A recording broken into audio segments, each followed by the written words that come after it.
verdad es que la poética en filosofía española, y no solo en filosofía española e iberoamericana, ¿no? Es un tema eh, que va, diríamos, intrínsecamente unido, ¿eh? La frase más conocida es la de Unamuno, cuando dice que la filosofía española se acuesta del lado de la literatura, es decir, de la literatura, de la creación, de lo poético, ¿no? Y, pero bueno, no solamente es en nuestro pensamiento, sino que la filosofía empieza con un poema, ¿eh? Ahí empieza Parménides. Es decir, la poética está unido, ¿no? La poética es palabra, es culto a la palabra, es creación por medio de la palabra y la filosofía también, ¿no? Bueno, por lo tanto el tema nos pareció muy idóneo. Y yo empiezo hablando de Fernando Rielo, en el que diríamos que su obra, eh, hago una introducción muy breve a toda su obra para centrarme enseguida en la poética, diríamos su obra como pensador y como poeta van unidas, ¿sí? Probablemente porque pienso que la clave para interpretar toda la obra de Fernando Rielo es la mística. Eh, ¿Qué es la mística? Bueno, cuando hablamos de mística, hablamos, y si hablamos de mística cristiana, de mística católica, que es el caso, en el caso de Fernando Rielo, estamos hablando siempre de, de unión. Hablar de mística es hablar de unión, ¿sí? En este caso, pues unión con Dios. Y podríamos emplear otra palabra que yo creo que está también muy ajustada, ¿no? Que es participación, ¿sí? La mística es unión, por tanto, una unión compenetrativa, participativa, ¿sí? Decía San Juan de la Cruz que la mística es ciencia del amor, por lo tanto, se entiende, ¿no? Diríamos, por decir algunos caracteres, que cuando hablamos de mística, y de mística, vuelvo a decir, cristiana, católica, nos referimos siempre a un ser personal. Y cuando hablamos de persona, tenemos que hablar de un misterio, ¿sí? Por eso, lo propio, o sea, la aportación de Fernando Rielo cuando habla de el ser no se puede explicar por la identidad, porque el ser es siempre más, ¿sí? Y ese más significa que no es medio, que es un fin, que no es cosa, y eso significa que la persona es un ser más, es decir, relacional, abierto al otro, a los otros, pero preferentemente al absoluto, ¿sí? Somos seres espirituales. Al decir todos estos caracteres, nos ponemos o nos situamos en la ciencia para Fernando Rielo. Y las ciencias supremas son supremas porque dice que son ciencias de principio, es decir, que se refieren al principio, al absoluto, al principio como fundamento de toda la realidad. Son la metafísica, la ontología y la gnoseología. Las otras ciencias, yo el otro día hablaba de la estética en Fernando Rielo, pues dice, son leyes, son ciencias que tratan de una ley, ¿no? De cómo la hermosura conmueve al espíritu, pero las ciencias supremas para él son las ciencias del principio. La metafísica trata el absoluto, la ontología, la relación del absoluto con el ser personal, y ahí la frase que todos conocemos, ¿no? La persona es un ser finito, abierto conscientemente al infinito, y la gnoseología, que trata al principio, ¿sí? Como principio inspirador, el conocimiento es espiritual, ¿no? Bueno, esta breve referencia a las ciencias supremas, que son las que parten del principio, nos explican entonces perfectamente, creo yo, eh, si partimos de ese modelo, de ese absoluto, que Fernando Rielo frente a la identidad, que es la que rompe, ¿no? No es la identidad del principio, sino la concepción genética del principio de relación, pues nos, nos sitúan perfectamente en lo que es la mística, ¿sí? Decía Fernando Rielo que toda filosofía nace con vocación metafísica. Es decir, hay que partir de esta concepción genética del principio de relación, de este modelo. Y la mística lo que estudia es cómo ese modelo, ese absoluto, actúa en todos los seres, en las cosas, en las leyes, en los seres no personales, en los seres vivos no personales y en los seres personales, ¿no? ¿En cómo actúa el absoluto? Bueno, pues nos ponemos entonces, si nos ponemos en los seres personales, decimos que la persona, por una parte, su naturaleza es la de un espíritu psicosomatizado, pero su persona viene definida porque además de ser creada, su espíritu, se infunde en ese espíritu esa, esa divina presencia constitutiva. ¿Sí? Con lo cual la mística es ver cómo actúa en nosotros esa divina presencia constitutiva. Podríamos decir que las personas somos seres unitivos. Y de nuevo volvemos a la mística. Somos unitivos porque buscamos el absoluto. ¿Sí? Tenemos sed de ese absoluto. Ese ser más, que es, por lo tanto, somos más que entender. ¿Sí? Más, por supuesto, somos más que nuestro espíritu incluso. ¿Sí? Somos esa divina presencia que nos somos fruto, diríamos, de esa presencia en nosotros que nos define como personas. ¿Sí? Pues esta forma unitiva de ser, que es más que inteligencia, más que corazón, es en donde encontramos perfectamente que la reflexión y la poesía van unidas. Es decir, la poiesis es creación, ¿sí? Por lo tanto desde la reflexión buscamos ese absoluto y ahí, en esa tensión, diríamos, de esa búsqueda de lo absoluto, filosofía y poesía como ciencia creadora, ciencia de la palabra y ciencia de búsqueda del absoluto van unidas.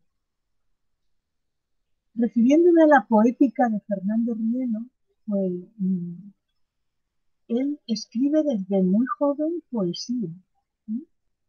Y poesía mística. Él, su primera obra es de 1958. ¿Eh? Él nació en el 23, pues era un joven de 30 y tantos años, ¿no? Y la tituló Dios y arte. Pero él, desde su primera obra, diríamos que habla de una poesía mística y él ha distinguido perfectamente que la poesía mística no es poesía religiosa, sino mística significa una poesía que parte ya de la experiencia de Dios. O sea, a veces el poeta religioso eh, busca a Dios, no lo encuentra. Ayer que hablábamos de Unamuno, recordaron el poema del ateo, ¿no? El soneto del ateo de Unamuno. Es siempre como una poesía en búsqueda, mientras que el poeta místico parte del diálogo, de la experiencia que tiene de Dios, ¿no? Bueno, luego escribe muchos años después, en el 78, Llanto Azul, en el 79, Pasión y Muerte, y Paisaje Desnudo, luego Noche Clara, en el 80, así hasta 9 poemarios. Yo voy a decir algunas características, ¿sí? Por lo menos que nos sirva para entrar en la poética de Fernando Rielo. La primera, su palabra es intuitiva. Cuando decimos mística, ya está, no tendríamos que decir más, pero diríamos, es esa, es una palabra intuitiva, de compenetración, donde lo importante es el amor, la pertenencia. ¿Sí? Poiesis significa unión, unión sagrada, capacidad creadora, ¿no? Diríamos que en Fernando Rielo la poesía es eminentemente unitiva. Cuando reedita, he dicho que Dios y Árbol es un libro del 58, lo reedita en el 79, en el prólogo dice esto: el tema de mi poesía es uno, y por su magnitud el único perenne. Yo te ofrezco en suma una imagen de Dios como la forma egregia de nuestro destino, y del que tú eres como ser humano su árbol. El árbol es una prosopopeya. El libro podría haberse llamado Dios y hombre, ¿no? Del hombre, ¿no? Bueno, en segundo lugar, porque es poética, ¿no? La poética es siempre, como es el amor, es gratuidad, ¿no? Es don. María Zambrano eso lo explica muy bien, ¿no? Dice, el filósofo busca, diríamos, el poeta religioso busca, pero la mística o la poesía, dice María Zambrano, Fernando Rielo diría, la poética es siempre don. ¿Sí? El filósofo busca, el poeta halla, encuentra como don. Yo diría igualmente, ¿no? Como revelación. En la poesía hay un momento de revelación. De hecho, a nosotros Fernando Rielo nos decía que escribiéramos poesía, porque era toparnos de alguna manera con las respuestas de Dios a nuestras preguntas, ¿no? Cito un poema muy breve que titula Tu palabra. Dice así: he oído, Dios mío, tu palabra. No dice como las demás. Tu palabra es tan esbelta y pura que con la claridad se confunde. Que si digo del agua, nunca, no, nunca se repite. ¿Sí? Bueno, en tercer lugar, leo otro texto del prólogo de Dios y Árbol de la reedición, y que breves palabras estas, querido lector, para decirte acerca del sentido último de los versos que ofrezco a tu observación. ¿Sí? Es decir, el vivir místico es un vivir de plenitud, de claridad. Y así, un poema que titula En llanto azul, el amor que quiso. Dice, tu beso la brisa cumple y el ave canta peregrino. Solo el hombre lo destruye. Ven a mí, que bordo alas para ti. No me dejes en soledad herido. Ven a mí, que vivo para ti prendido, como el amor que quiso no morar en nada. ¿Sí? Diríamos que no morar en nada que no sea esa plenitud que eres tú, ¿no? Fernando Rielo habla mucho de toque, ¿sí? Es decir, el poema conmueve, el poema toca al espíritu, el poema nos transforma. La palabra, como diríamos, la palabra como la mística, nos cambia, nos transforma, ¿no? El lenguaje místico hemos dicho que es unitivo, compenetrativo. Lejos quedan otros lenguajes que son más formales, más demostrativos. El mensaje en la poesía mística queda claro, aunque no pueda. Ayer también lo hablábamos, ayer tuvimos el seminario de profesores, ¿no? Decíamos, la mística es inefable, es verdad, no puede definirse, pero, pero claro que se puede expresar. Lo que no se puede es expresar con fórmula matemática. ¿Sí? La poesía mística tiene un lenguaje que es lírico, unitivo y sobre todo, y yo creo que esto es muy importante, contiene un código ético. ¿Sí? Es limpia, es simple, es atinada y propone un saber que nos cambia. ¿Sí? La mística no es cualquier cosa, ni es ilusoria. Y así un poema en llanto azul que titula Solo tú.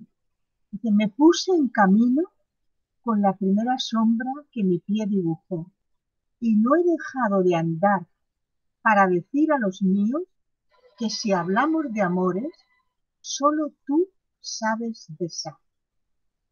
Es decir, la mística tiene un contenido, una claridad y produce un toque, ¿no? Tengo algo que decir. Este poema a mí me gusta mucho, ¿no? Me puse en camino y no he dejado de andar para decir que si hablamos de amores, solo tú sabes besar.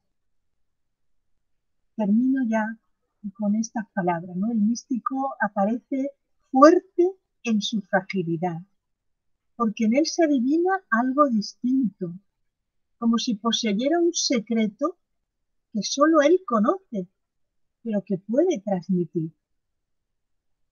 Y termino con parte de un poema, con unos versos de un poema largo, en llanto azul, que se llama, me parece que se llama Padre, ¿no? Y dice así, Padre, que marchaste de mí, no sin el beso de cada día, no sin darme aquel célebre consejo que hoy, más viejo y más enfermo, todavía recuerdo. Hijo, tener limpias las razones de la vida de toda escoria es el arte de ser conmigo una misma cosa. Con esto termino pues diciendo, en la mística es inefable, pero dice algo que enseña y que se aprende, y que es un mensaje, como hemos dicho antes, nítido, ¿no? Pues nada más, le dejamos la palabra. Hola José Antonio, hola Diana. Bueno, buenas tardes. Lo primero, un placer escucharte, Juana. Buenas tardes a todo el mundo. Y bueno, qué bien que nos volvamos a reunir otra vez aquí en este espacio, por lo cordial y por lo cercano que siempre es. Bueno, como he dicho, luego no me despediré, sino simplemente apagaré la cámara en un momento dado porque me tengo que ir antes. Bueno, yo he dividido las palabras que ahora empiezo en dos partes, una más descriptiva y otra más de contenido filosófico. Bueno, voy a hablar sobre la poética en Antonio Machado y referida a ella, el propio Machado se autoproclama como poco sensible a los primores de la forma, el feticismo verbal, la artificiosidad, porque se alejan de esa exploración que él quiere de la naturaleza, de la vida íntima y de la intuición. Según él, lo poético no puede basarse nunca en la experimentación formal y, desde luego, no es la palabra por su valor fónico, ni el color, ni la línea, ni un complejo de sensaciones, ¿no? La técnica poética es despreciable por sí misma, afirma. Su relevancia debe estribar en servir de trampolín para esa irradiación de la intimidad y de la emoción y en permitir el adentramiento en las zonas más profundas de la conciencia humana, dado que imágenes, conceptos, sonidos, nada son por sí mismos, de nada valen en poesía cuando no expresan hondos estados de conciencia. El acto poético no es más que un yunque de constante actividad espiritual, afirma, porque él en lo que se apoya es en la intuición y no en el intelecto, ya que así puede expresar la temporalidad y ese fluir continuo de la psique humana, ¿no? En opinión del poeta, la naturaleza es a la vez la verdadera fuente de la poesía y el antídoto del arte. Según Juan de Mairena es un libro que escribe y un profesor apócrifo a través de él habla, afirma, en las épocas en que el arte es realmente creador, no vuelve nunca la espalda a la naturaleza y entiendo por naturaleza todo lo que no es arte. Por consecuencia, la lengua poética tiene que eludir inexorablemente el artificio, la verbosidad superficial y apostar a todo precio por lo natural. Llega a decir que la naturaleza es alfabeto de lo poético. Además, lo natural suele ser en poesía lo bien dicho y, en general, la solución más elegante del problema de la expresión. Lo bien dicho me seduce, continúa, solo cuando dice algo interesante. Y la palabra escrita me fatiga cuando no me recuerda la espontaneidad de la palabra hablada, ¿no? La importancia de este naturalismo poético en la teoría machiavelliana es que le sirve de criterio de valoración de lo poético tanto para sus contemporáneos como para sus antecesores. Es muy frecuente que el poeta eche a perder su obra al corregirla. Continúa. La explicación es fácil. Se crea por intuiciones. Se corrige por juicios, por relaciones entre conceptos. Pero los conceptos son de todos y se nos imponen desde fuera en el lenguaje aprendido. Las intuiciones son siempre nuestras. Juzgarnos o corregirnos supone aplicar la medida ajena al paño propio. Y a la par que entramos en razón y nos ponemos de acuerdo con los demás, nos apartamos de nosotros mismos. ¿Cuántas líneas enmendamos para afuera? Que son otras tantas deformaciones, o sea, cuántas líneas enmendamos para afuera son otras tantas deformaciones precisamente de lo íntimo, de lo original, de lo que brotó espontáneo en nosotros.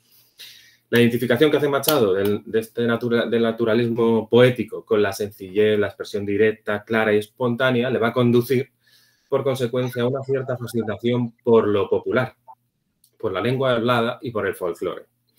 Para él, la lengua del pueblo, la de las coplas, la de los romances, y en general este folclore, es una lengua vivamente poética, porque está repleta de actividad y de imaginación temporal, porque van resumando intuiciones, emociones y una intensa subjetividad. A su juicio, lo esencial humano se encuentra con la pureza y el más acusado relieve en el alma popular, escribe en su proyecto para el discurso de la Academia. Las más certeras alusiones al humano se hicieron siempre en el lenguaje de todos, afirma. La original de este lenguaje popular en su vertiente folclórica es una realidad tan evidente porque, según Juan de Mairena de nuevo, en nuestra gran literatura casi todo lo que no es folclore es pedantería. Y el mismo Machado no averigua cosa distinta cuando se autoproclama de sí mismo. En cuanto a mí, mero aprendiz de Gay Saber, no creo haber pasado de folclorista a aprendiz a mi modo de saber popular. O sea, lo que hemos trazado hasta ahora es un poco los puentes de lo poético hacia lo popular, lo sencillo, lo espontáneo y lo natural, ¿no? Repito el inicio de una de las citas de antes. En las épocas en que el arte es realmente creador, no vuelve nunca la espalda a la naturaleza. Porque si el artista ha de crear, añadimos ahora, necesita una materia que informar o transformar, que no ha de ser, claro está, el arte mismo, expresa en Nuevas Canciones. Según se colige de esta cita, el mundo de esas esencias, de esas intuiciones, es anterior y superiormente poético al de las formas, lo racional y los conceptos fijos. Y ahora entro un poco más en la parte más filosófica, y es que precisamente lo primero para él fue el sentir. Y ahí, en la medida que aparece el sentir en ese ser humano, lo más profundo, va a aparecer ese espacio donde se va gestando la conciencia personal llena de anhelos, pasiones, a lo que llama intimidad. En Cartas a Guiomar escribe: la lírica ha sido siempre una expresión del sentimiento. Se engendró siempre en la zona central de nuestra psique y nunca pretendió hablar ni a la pura sensibilidad, ni mucho menos a la pura inteligencia. Es decir, porque lo que pretende hablar es al universo interior, a lo más íntimo de cada uno, que solo puede ser expresado para él por el sentimiento.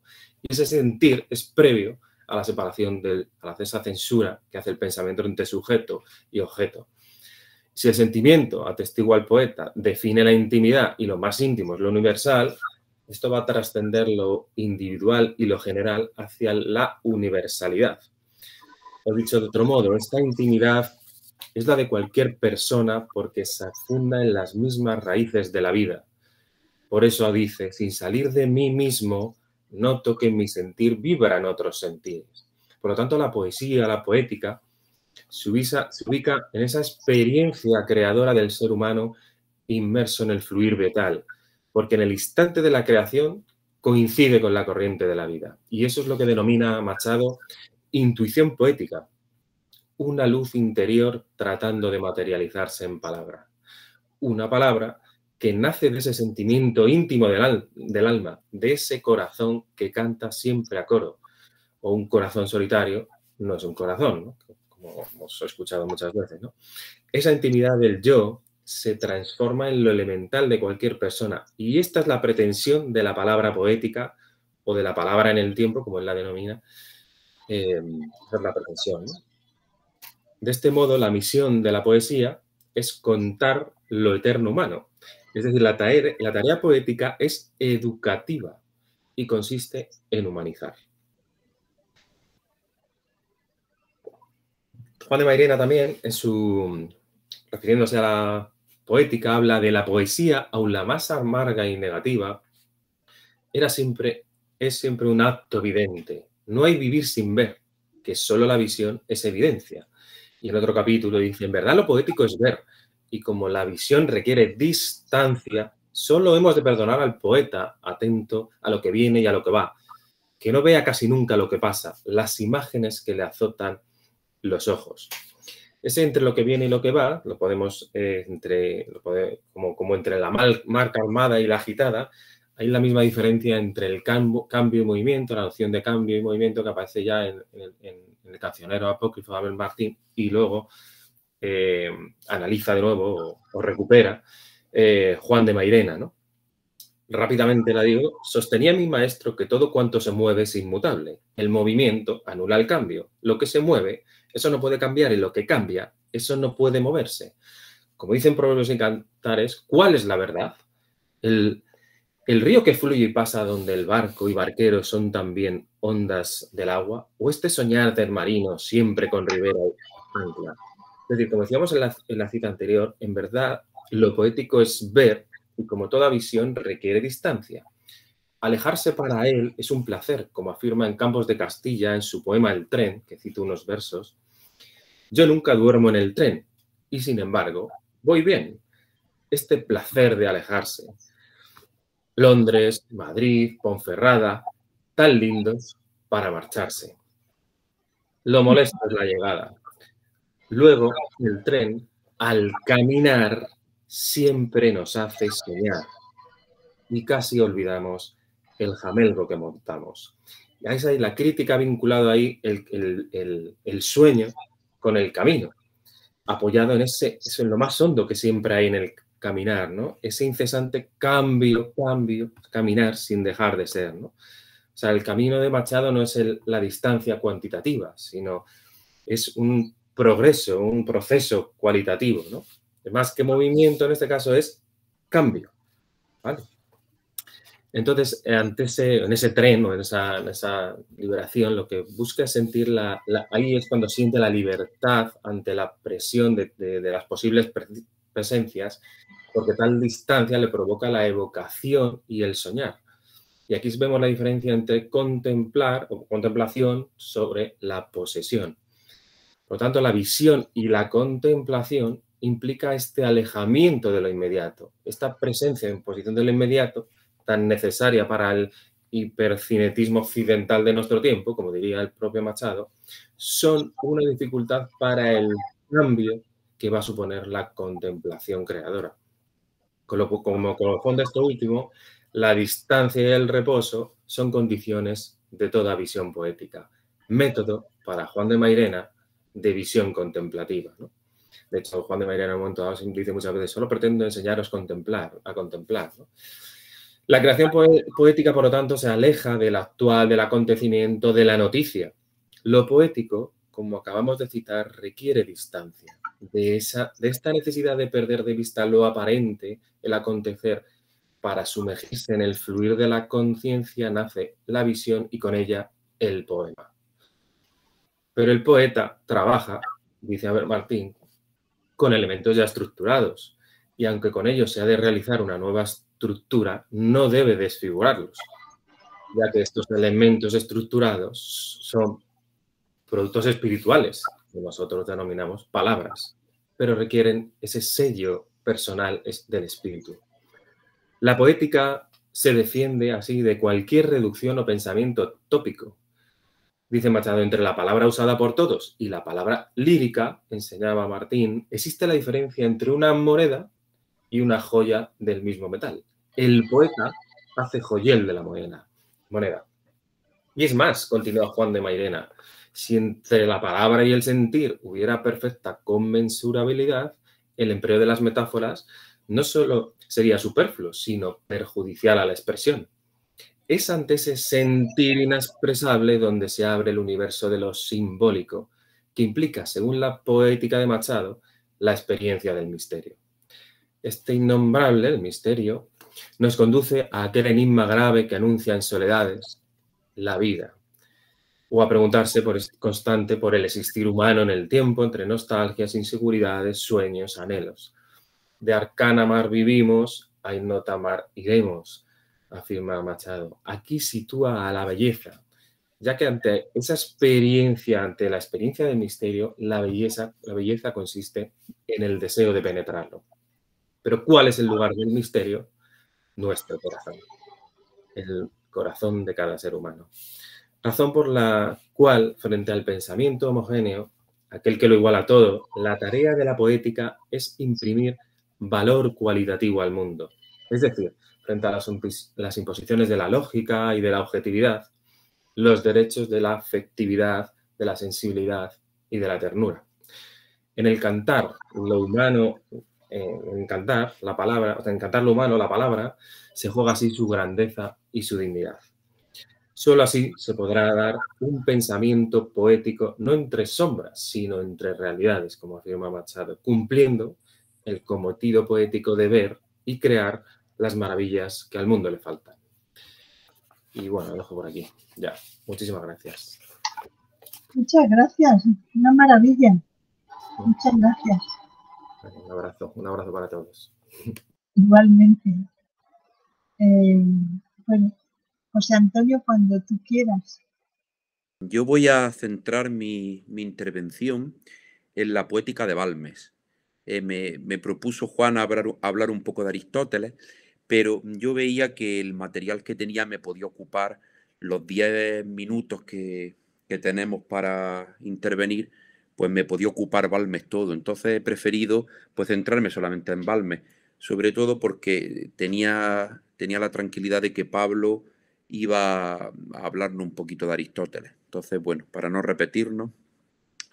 Bueno, pues de la poética de Balmes, decir que Balmes, que fundamentalmente se le conoce como filósofo, y la mayor parte de su obra es filosofía, pero sin embargo Balmes, su vocación más temprana fue la de poeta, curiosamente. Esto es un dato curioso. Si Balmes empieza a tener de manera muy temprana una vocación literaria, de escritor, pero concretamente esa vocación de escritor, esa vocación literaria, es precisamente como poeta, como poeta. Y de hecho, pues parece ser que él tiene una influencia, diríamos, yo voy a distinguir una influencia externa y una influencia interna o vocacional. Es decir, la influencia externa parece ser que se debe a la influencia que tuvo Camprodón, Francisco Camprodón, en la Universidad de Cervera. Francisco Camprodón, para quienes no lo conozcáis, es un dramaturgo español, pues contemporáneo de Balmes.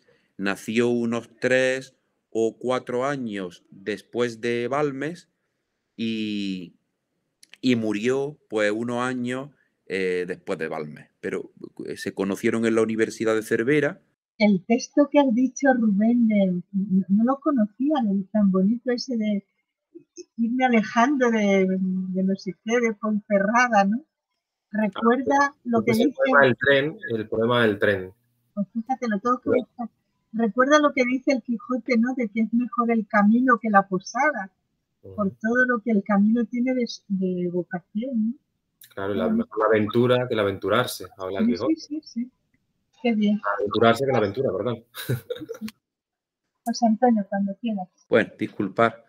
Bueno, pues la influencia, parece que hubo una influencia de Francisco Camprodón, que era un escritor y escritor de teatro, un dramaturgo pues, contemporáneo de Balmes, que se conocieron en la Universidad de Cervera. Pero la causa principal o la influencia principal de Balmes fue una influencia más bien vocacional, porque Balmes tenía fundamentalmente vocación de apologista. Entonces, esa vocación de apologista y combinada con ese contexto histórico que es el romanticismo, porque Balmes, no olvidemos que nace en pleno siglo XIX, y entonces Balmes está muy influenciado por el romanticismo. Y claro, esa combinación de ese contexto histórico en el que él se educa, combinado con esa vocación de apologista, yo creo que es lo que a él despierta en él esa poética, es decir, esa misión, ese escribir poesía.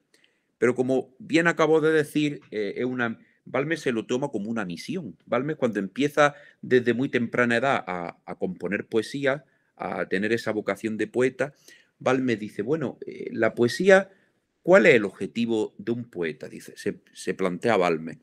Y claramente, pues la respuesta es, el objetivo de la poesía es hacer un gran bien a la juventud.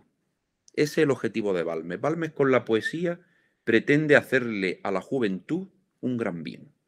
Él dice, bueno, vivimos en un siglo en el que la juventud pues, puede muchas veces confundir los valores, puede confundirlos con el puro sentimentalismo.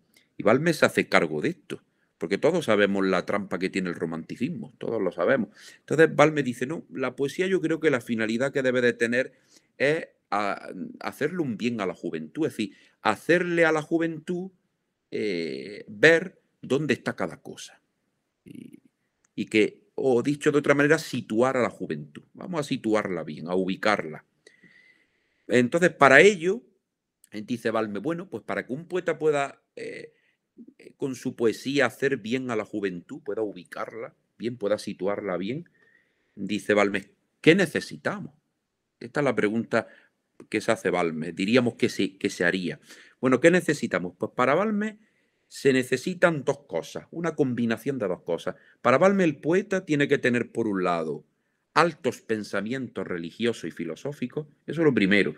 Para Balmes sin esto no se va a ningún lado. Pero por otro lado debe de haber otra combinación con el espíritu del siglo.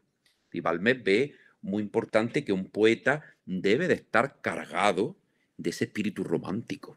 Dice Balmes que para Balmes la poesía sin emoción no es poesía. Y para Balmes la poesía debe de mover a emoción, a emocionarte. La poesía te debe de emocionar, te debe de llegar adentro, a lo más profundo. Dice Balmes, pero claro, si esa poesía que te mueve a emoción, no está acompañada, no se mueve en clave filosófica o religiosa, está perdida. Es decir, diríamos que para Balmes, si tú a la poesía le quitas altos pensamientos religiosos y filosóficos, se queda todo en un sentimentalismo, el sentimiento por el sentimiento. Y eso dice Balmes no.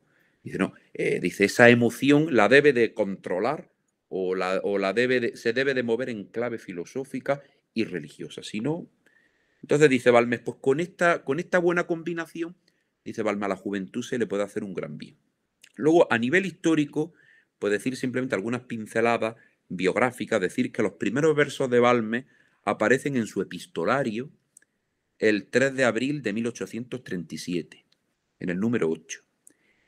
Posteriormente, pues Balmes irá haciendo composiciones en periódicos. Una de las composiciones, 4 composiciones de Balmes que aparecen en 1838 es en una revista que se llama La Paz. Era una revista que había en aquella época y que la llevaban amigos suyos, compañeros suyos. En abril de 1839, pues esto como dato así curioso, Balmes le propone a sus amigos, con los que él escribía cosillas, ensayos, cosas en revistas, les propone hacer un volumen de poesía y le dicen esto, mira, lo nuestro parece que es el ensayo filosófico, no nos metamos a poetas, que parece que esto no es lo nuestro, ¿no?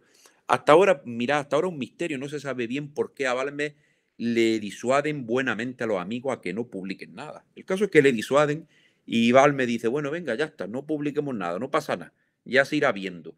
Pero él tiene preparado ahí un volumen, unos manuscritos preparados para publicarlos en un volumen junto con sus compañeros. Y él los guarda.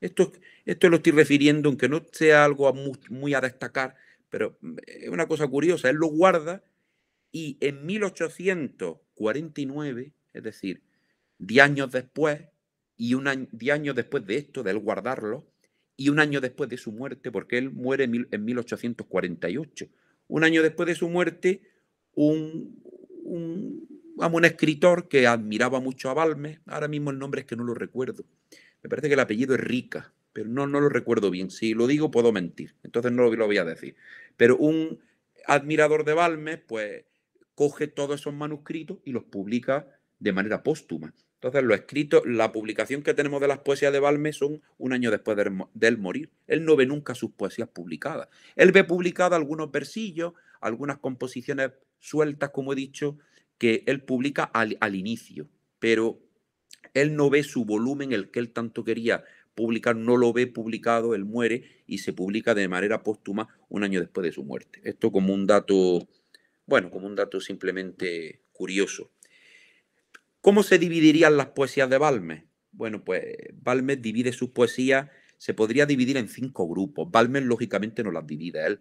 Balmes tiene ahí muchas poesías juntas en sus manuscritos y este señor que he dicho, que no recuerdo el nombre, que se encarga un año después de publicarla de manera póstuma, el que se encarga un poco de, se las lee bien y dice, bueno, pues Balmes, según la temática, él ha escrito poesía de este tipo, de este tipo y de este otro. Entonces este hombre la reorganiza, la ordena y dice, bueno, pues las poesías de Balmes, según las leo, hay poesías lírico-filosóficas, sería un grupo de poesía, otro grupo sería elegíacas, otro grupo sería religiosa, otro grupo sería idílicas y otro grupo sería humorística, poesías de humor. Esos son los 5 grupos en los que se dividen y efectivamente cuando se lee uno las poesías de Balmes se da uno cuenta que sí, que Balmes tiene poesía filosófica, religiosa, idílica, elegíaca, efectivamente son esas las temáticas de su poesía, efectivamente están bien organizadas porque son así. Bueno, y yo me quiero detener en decir algunas cositas de cada grupo de ellas, sin que sea esto demasiado pesado. Entonces, bueno, simplemente decir otro detalle curioso que es que cuando se publican las poesías póstumas de Balmes, se publican junto con un apéndice. Bueno, no se sabe bien si este apéndice lo puso este señor o Balmes lo tenía ya traducido, pero se publica una traducción del latín del arte poética de Horacio. Es decir, en las poesías póstumas de Balmes aparece un apéndice con el arte poética de Horacio. Bueno, las poesías lírico-filosóficas, que sería como el primer grupo. Bueno, yo he destacado, tiene muchas. Yo he destacado Las alas del tiempo. Las alas del tiempo es una poesía lírico-filosófica de Balmes, en el que Balmes se centra en la cuestión de que el ser humano es efímero. Ahí lo recalca Balmes muy bien. Y a mí, pues, se me antojaba o me recordaba esto mucho a Jorge Manrique. Como Jorge Manrique también la vida del ser humano la ve como algo efímero, Balmes aquí resalta mucho el ser humano como algo efímero, que intenta agarrarse a esta vida, pero bueno, la vida va pasando y por mucho que se agarre a ella, pues pasa. Otra poesía de índole filosófica, la vida. Aquí Balmes la vida la presenta como un misterio, pero como un misterio en relación con el tiempo. Curiosamente, yo, Juana se tiene que acordar, una de las partes de mi tesis doctoral fue el tiempo en Balmes, y efectivamente Balmes el tiempo se lo trae a la poesía y vuelve Balmes a recalcar lo mismo que él dice en su Tratado del Tiempo. Dice, la vida del hombre es un misterio, dice, pero lo que sí sabemos, dice Balmes, de ese misterio, lo que conocemos un poquito de ese misterio, es que está relacionado con el tiempo que siempre es presente. Eso se ve claramente en la reflexión que hace Balmes del tiempo. Balmes defiende de que el ser humano solo puede tener experiencia del presente. ¿Por qué dice Balmes? Porque el futuro no ha llegado aún y el pasado pasa al momento. Cuando queremos experimentar el pasado no podemos ya porque ha pasado. Y experimentamos siempre presente. Ese tiempo que siempre está en presente y que pasa de manera efímera, dice Balmes, esa es la relación que tiene el hombre con su vida, como misterio. Ahí lo refleja muy bien en esta poesía. Luego otra poesía muy, muy curiosa, filosófica, se llama Vanidad de la grandeza humana. Y esta poesía, bueno, yo si tuviera quizá que hacer un estudio de esto, yo casi que, esta poesía casi es más de índole ascética, más que filosófica, pero bueno, bueno, yo he respetado la división que hacen autores especialistas de Balmes, la encuadran en lírico-filosófica, pero es una poesía muy ascética, porque aquí Balmes dice claramente que el hombre ha de posar su esperanza en lo trascendente, pero nunca en las grandezas del mundo, en los honores del mundo. Entonces yo veo que aquí Balmes un poco, parece como que a mí cuando yo la leía hace unas cuantas noches, pues a mí se me venía a la memoria el libro de Coelet, de la Biblia, el Eclesiastés. Es decir, cómo, bueno, la vanidad de vanidad, es decir, todo es vanidad, y entonces cómo el hombre que apoya su esperanza en la vanidad, bueno, pues se pierde, y dice Balmes, no, el hombre su esperanza la debe de posar, concluye esta poesía diciendo, en lo trascendente, pero nunca en las vanidades del mundo, porque el mundo decepciona. Bueno, el otro grupo es la elegíaca. Bueno, pues la elegíaca tiene varias, a la muerte de un amigo. Esta es muy bonita porque aquí Balmes ensalza claramente la amistad. A mí me recuerda mucho, cuando la leía se me venía mucho a la memoria el Tratado de Amistad de Cicerón. Así, aquí Balmes es un gran lector de los clásicos, pues no sería raro, no sería descabellado pensar, bueno, pues que aquí se había leído en el Helio de la amistad de Cicerón, se lo habría leído seguramente. Aquí ensalza mucho la amistad, pero es curioso, cuando habla de la amistad, pero habla de la muerte concretamente de un amigo. Y aquí Balmes la muerte la trata desde el punto de vista existencial, no la trata desde el punto de vista religioso. Mientras que en las poesías religiosas sí va a tratar Balmes de la muerte como ese paso a otra vida, como ese caminar hacia lo trascendente. Aquí no, aquí la muerte lo trata desde el punto de vista existencial. Aquí la muerte para Balmes la ve como una tragedia y llora a este amigo que muere de manera trágica. La muerte para Balmes aquí pone en jaque la existencia del ser humano, la muerte. Luego tiene una poesía muy bonita que es El Castillo. El Castillo es una poesía muy metafórica porque es una metáfora del silencio, de la soledad del caballero. Habla de un caballero que está solo, que está preso en el castillo, que está abandonado, que vive sin consuelo. Bueno, también una poesía un poco existencial, diríamos. Las poesías religiosas, bueno, pues en las poesías religiosas tiene muchísimas. Una de ellas se llama La religión, otra se llama La muerte.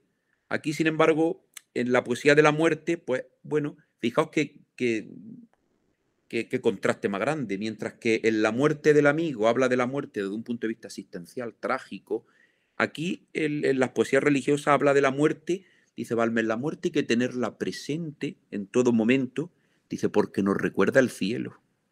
Dice Balmes, la muerte es un recuerdo de ese cielo al que estamos llamados para gozar eternamente. ¿Te das cuenta que hay dos puntos de vista de la muerte? Si se tuviera que hacer un estudio comparativo de la muerte en Balmes, desde dos puntos de vista que los ve de manera distinta.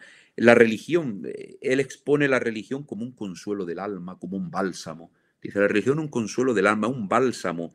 Dice, en medio de este mundo de tempestades. Tiene una poesía también que no la voy a destacar, no me voy a centrar en ella, pero tiene una poesía sobre el agnóstico. Dice Balmes, ¿cómo el agnóstico, dice Balmes, vive de una forma tan vacía, tan penosa, sin consuelo, y cómo la religión consuela al creyente? ¿Sí? Muy bonito. El grupo de las poesías idílicas son preciosas, las poesías idílicas son de las más bonitas.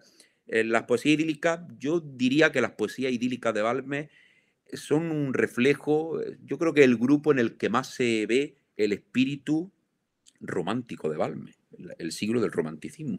Porque Balmes lo que hace en las poesías idílicas es coger escenarios de la naturaleza, pues fijaos los títulos, el amanecer, una mañana de primavera, la flor en el valle, el arroyuelo, la paloma.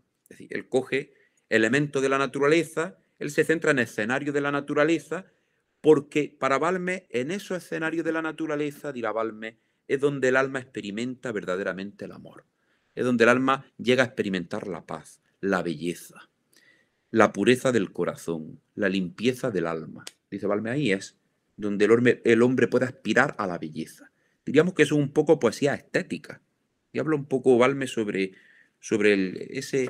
esa dimensión estética de la filosofía.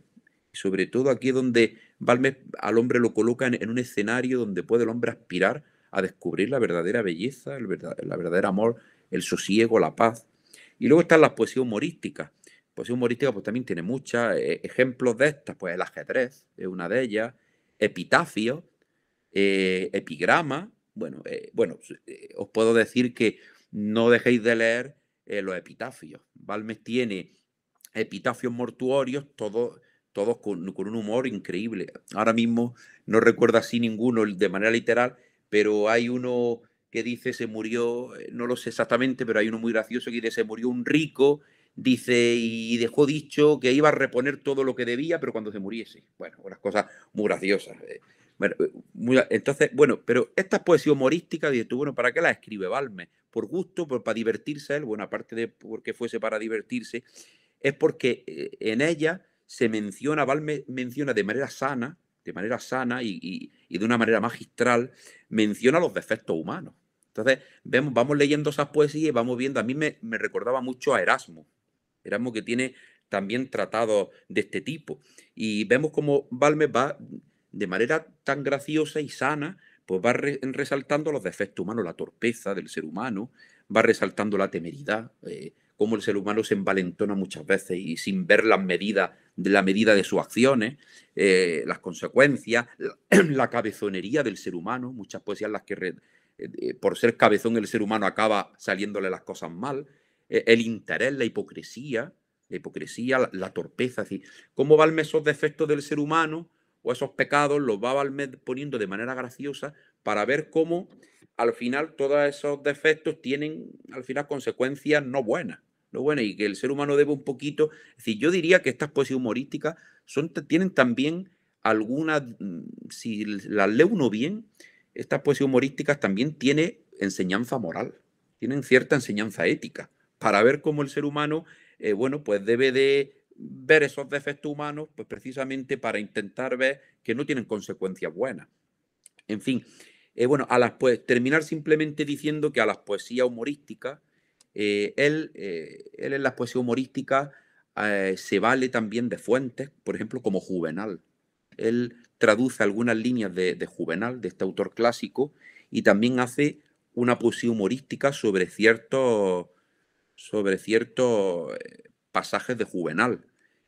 También se apoya mucho, él hace composiciones también humorísticas a partir de poetas como Florian. Y también, pues, él en las poesías humorísticas se vale de mucho, él incluye en sus poesías humorísticas a muchos dioses de la mitología grecolatina. Es decir, en la poesía humorística se ve a un Balmes que muy influenciado o que ha bebido mucho del mundo clásico, de la literatura clásica. Se ve sobre todo en sus poesías. Bueno, yo con esto ya termino. Con esto espero que hayamos conocido un poquito la poesía la poética de Balmes. Qué bien.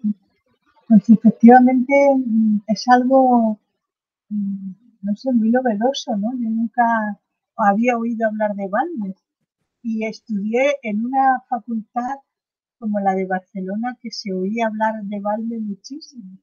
Algún día yo creo que tienes que conocer a los de Barcelona, ¿no? Que sigue habiendo la escuela de Canals, de Forment, ¿no? Una escuela balmesiana. Bueno, pues nos queda, efectivamente, yo creo que es mejor que empecemos a las 6:30, porque si no, en cuanto hay 2 o 3 intervenciones, Pablo al final me dijo que hoy no iba a intervenir, pero nos queda poco tiempo para el coloquio, pero nos queda algo, ¿eh? Para lo que queramos comentar ahora. ¿Algún comentario?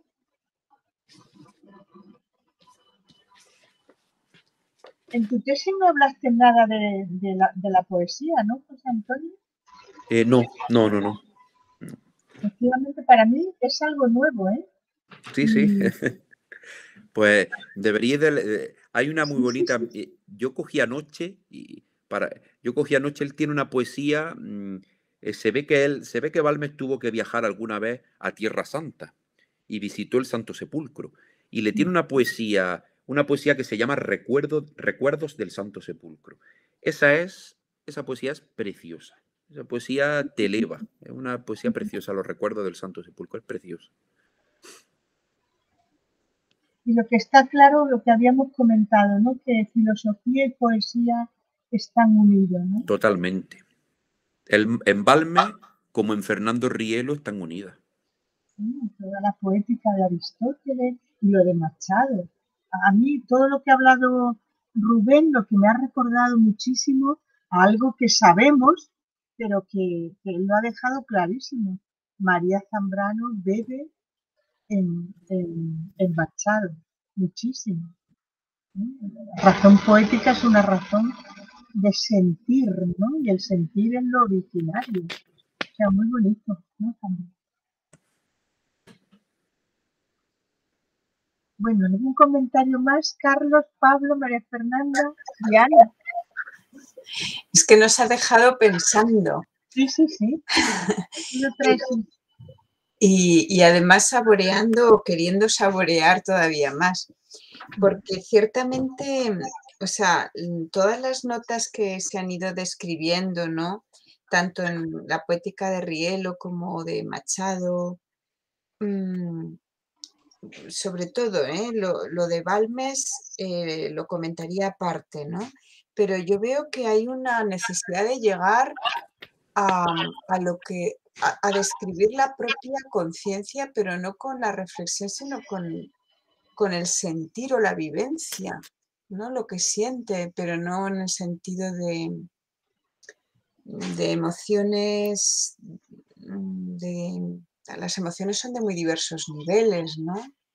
Yo me refiero a una emoción honda, que es la que decía también Machado, ¿no? Que quería llegar a una ciencia, a la conciencia, a lo que siente, ¿no? Bueno, pues lo que pasa es que roza efectivamente algo más que la propia conciencia, ¿no? Si no es de un amor que queda, si no es de la huella del amor que queda, no hay vivencia en la conciencia, ¿no? Entonces da la impresión de que efectivamente la poética requiere de ese ser unitivo, de la propia versión de la vivencia en la palabra, ¿no? He aprendido mucho, la verdad, he disfrutado mucho. Y yo que no conozco, o sea, a Balmes lo he conocido en otro contexto, fijaos, o sea, en un contexto tan distinto, cuando intentando profundizar en la relación, el concepto de relación, pues fíjate tú que, bueno, pero me ha sorprendido esto que nos has presentado hoy y me encantaría leer sus poesías lírico-filosóficas, además de las religiosas, me encantaría. Así es que nada, José Antonio, si las tienes por ahí, nos las pasas. Sí. Yo las tengo en la edición de la BAC. Entonces, sí, se pueden escanear y os las paso, por supuesto. Muchas gracias. Bueno, yo no tengo la verdad mucho que comentar.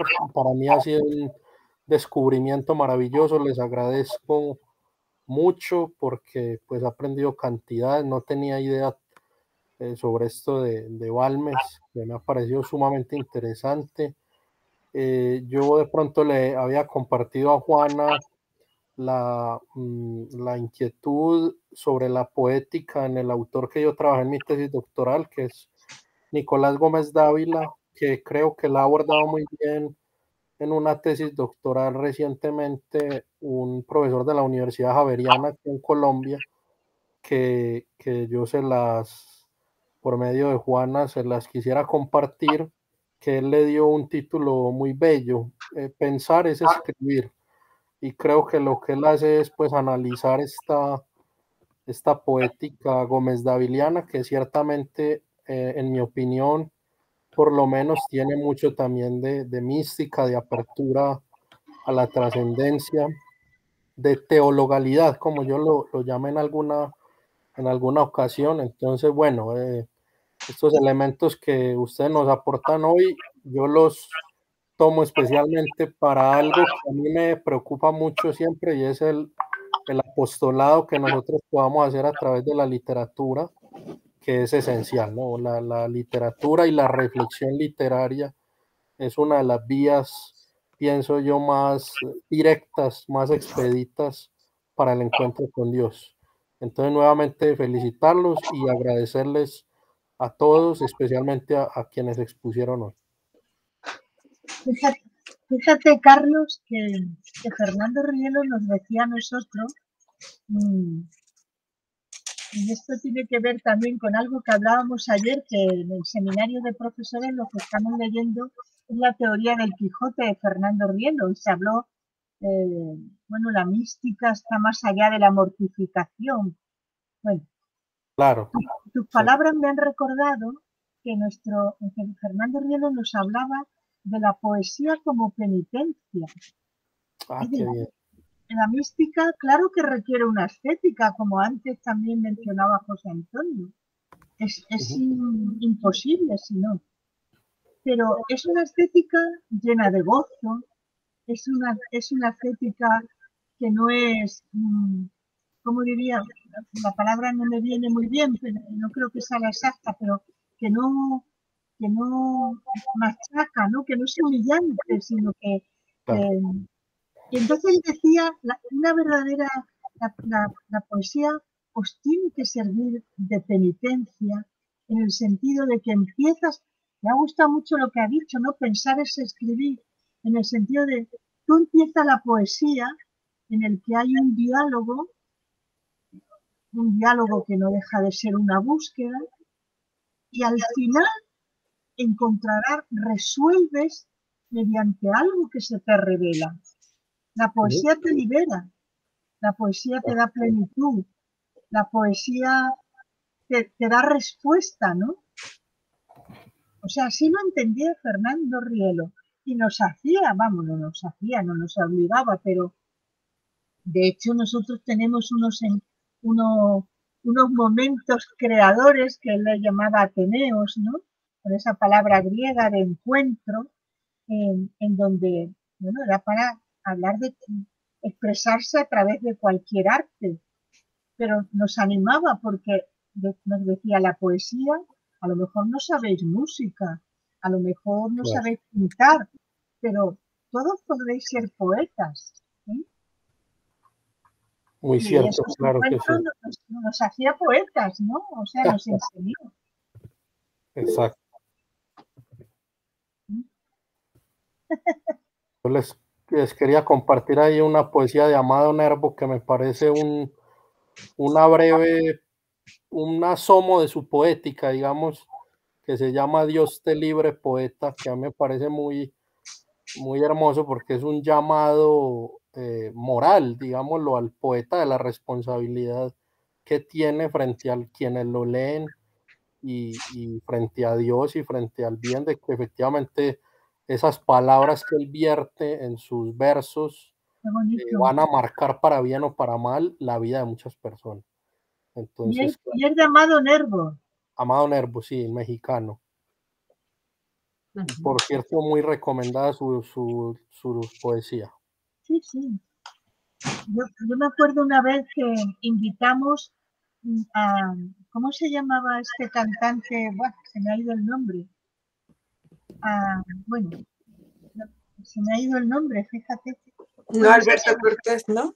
Sí, Alberto Cortés. Alberto Cortés, claro. Y fíjate, lo llevamos a un colegio mayor.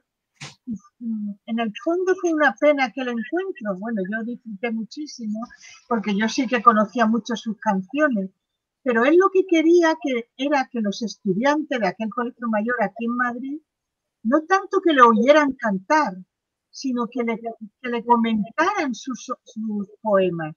Claro. Pero aquello era, yo qué sé, a lo mejor era el año 98, 99, no lo sé. Y yo por lo menos percibí que aquellos estudiantes no conocían a mucho. Efectivamente, yo me dio lástima porque no tenían esa cultura. Y muchos poemas, yo los sabía, pero aquel día, eso fue lo poco que le comenté yo a Alberto Cortés. Muchos poemas son de Amado Nervo. Ah, qué maravilla. Sí, sí. Eso no lo sabía yo. Sí, sí. Pues qué bonito, porque fíjate lo que dice, ¿no, Carlos? Dios te libre, poeta, de verter en el cáliz de tu hermano la más pequeña gota de amargura, Exactamente. de interceptar siquiera con tu mano la luz que el sol regale a una criatura, de escribir una estrofa que contriste, de turbar con tu ceño y tu lógica triste la lógica divina de un ensueño, de obstruir el sendero, la vereda, que recorra la más humilde planta, de quebrantar la pobre hoja que rueda.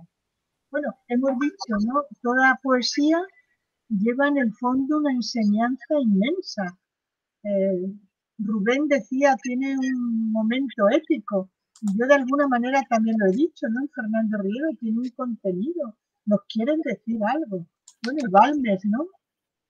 Balmes quiso ser poeta por querer ser un buen apologista, ¿no? Claro. Es Santo Tomás, no recuerdo si en la Suma Teológica o en la Suma contra los Gentiles, que dice que el filósofo y el poeta coinciden en que ambos tienen que, digamos, darse de cara o encontrarse con lo maravilloso. Entonces son dos formas, digamos, dos modos de hablar de lo maravilloso, del misterio, diría yo también. Sí, me suena a mí eso. Creo que está en la Suma contra Gentiles. Exactamente. Parece que está en la Suma contra Gentiles, sí. Claro. Que recuerdo que Piper encabeza alguna de sus obras con eso, que puede ser el ocio y la vida intelectual.